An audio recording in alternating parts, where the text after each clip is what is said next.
Panorama group, जो सोचता है वो करता है। आज देश के एक महान नेता के बारे में चर्चा करने की इच्छा थी। उनका नाम है श्रीमान अरविंद केजरीवाल।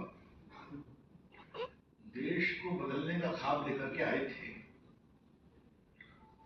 और आजकल बस माफी एक्सपर्ट बन गए हैं। आपको बता दूं, कल सुप्रीम कोर्ट ने डिफेमेशन केस में उनके क्वेश्चन एप्लीकेशन को रिजेक्ट कर दिया, जिसमें उन्होंने गुजरात हाईकोर्ट के फैसले को चैलेंज किया था। आपको याद होगा कि हमारे प्रधानमंत्री नरेंद्र मोदी जी से वो कितना स्नेह करते हैं, बताने की जरूरत नहीं है। कैसे आप शब्दों का प्रयोग करते हैं, ये भी बताने की जरूरत नहीं है। एक समय आपको याद होगा, उनके एजुकेशनल क्वालिफिकेशन और डिग्री को लेकर के उनके मन में बहुत जागृति आ गई थी। रोज सवाल पूछते थे, आप कहां से पढ़े हैं, कितना पढ़े हैं, अपनी डिग्री दिलवाइए। और तो और अपने शुभ चिंतकों के द्वारा उन्होंने आरटीआई भी लगवाया। Prime minister must show his educational qualification. बाद में कोर्ट ने उस आरटीआई के प्रोसेस को रिजेक्ट किया। गुजरात यूनिवर्सिटी के खिलाफ बहुत अनाप शनाप बातें कही गई थी। गुजरात यूनिवर्सिटी ने अपने रजिस्ट्रार के माध्यम से एक डिफेमेशन केस फाइल किया था। श्रीमान अरविंद केजरीवाल जी, श्रीमान संजय सिंह जी, इन सबों ने कही सुना। उसके बाद मजिस्ट्रेट ने कॉग्निजेंस लिया, वो सेशन कोर्ट के पास गए, उन्होंने उसको रिजेक्ट किया। वो हाई कोर्ट आए, हाई कोर्ट ने भी उनके प्ली को रिजेक्ट किया और कल वो सुप्रीम कोर्ट आए और सुप्रीम कोर्ट ने भी उनके प्ली को रिजेक्ट किया। ये बैकग्राउंड जानना बहुत जरूरी है।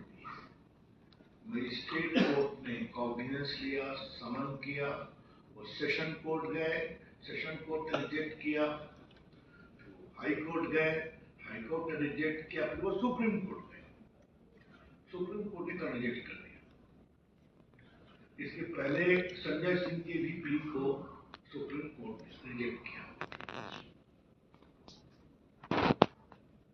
तो उसके बाद ऐसा चर्चा में है कि उन्होंने सुनवाई में ही माफीनामा का आग्रह किया। कोर्ट ने कहा ये नहीं चलेगा, माफीनामा अगर आपको 13 दिन पहले करते हैं तो आपने मेरिट पर सुनवाई किया, या तो हम मेरिट पर फैसला करेंगे या इसको विड्रॉ करेंगे। तो इसको विड्रॉ कर लिया, तो वो ट्रायल चलेगा। दुनिया भर को ईमानदारी और भ्रष्टाचार का सर्टिफिकेट देने वाले केजरीवाल साहब का सच्चा चेहरा तो समझ में आया देश के सामने। लंबे समय जेल में रहे और उसके बाद फिर आगे कहानी आपको मालूम है, बात का विषय चर्चा करने का नहीं है। लेकिन थोड़ा हम लोग रिसर्च किया तो मालूम हुआ 10 बार केजरीवाल साहब माफी मांग चुके हैं। Mister Arvind Kejriwal has tendered apology after making false defamatory allegation 10 times. देखिए, भाजपा के आईटी सेल के ध्रुव राठी के बारे में उन्होंने 26 फरवरी 2024 को माफी मांगा कि हमने गलती से ट्वीट कर दिया। आपको मालूम है, हमारे नेता स्वर्गीय अरुण जेटली से उन्होंने माफी मांगा था जब वो ईडी के अध्यक्ष थे, उसके खिलाफ झूठा एलिगेशन लगाया था। मामला हाईकोर्ट में गया तो उन्होंने कहा ठीक है, माफी मांगते हैं। उन्होंने खुद माफी मांगी, उनके सभी साथियों ने भी माफी मांगी जिन्होंने आरोप लगाया था उनके सहयोगी नेताओं के द्वारा। तो ये हुआ दूसरा मामला। ये सब चीजें बकायदे रिकॉर्ड पर है, इसे मैं रिकॉर्ड से ही बता रहा हूं। तीसरी बात, उन्होंने अकायदा पंजाब के नेता हैं विक्रम मजीठिया, उनको कहते हैं ड्रग का कारोबार करते हैं, उन्होंने मानहानि का केस किया तो फिर माफी मांग लिया। ये हुई तीसरी बात। चौथी बार हमारे पार्टी के वरिष्ठ नेता नितिन गडकरी के खिलाफ उन्होंने कहा था आरोप लगाया था, वो वापस किया। आजकल तो लोग एक ही गुट में हैं, लेकिन कपिल सिब्बल से भी माफी मांगा है उन्होंने। 18 में कपिल सिब्बल और उनके बेटे अमित सिब्बल से भी माफी मांगी।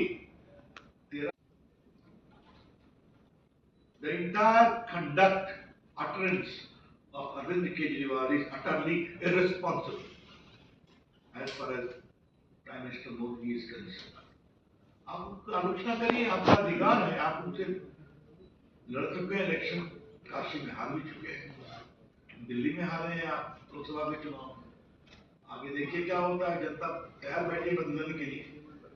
इस तरह की भाषा का और इस स्तर की भाषा का डिग्री दिखाओ अपना,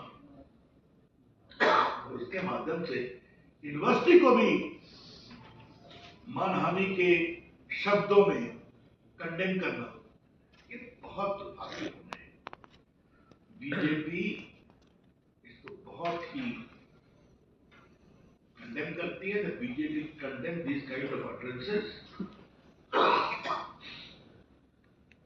वैसे अरविंद केजरीवाल के एक और सखा है इस मामले में, उनका नाम राहुल गांधी है।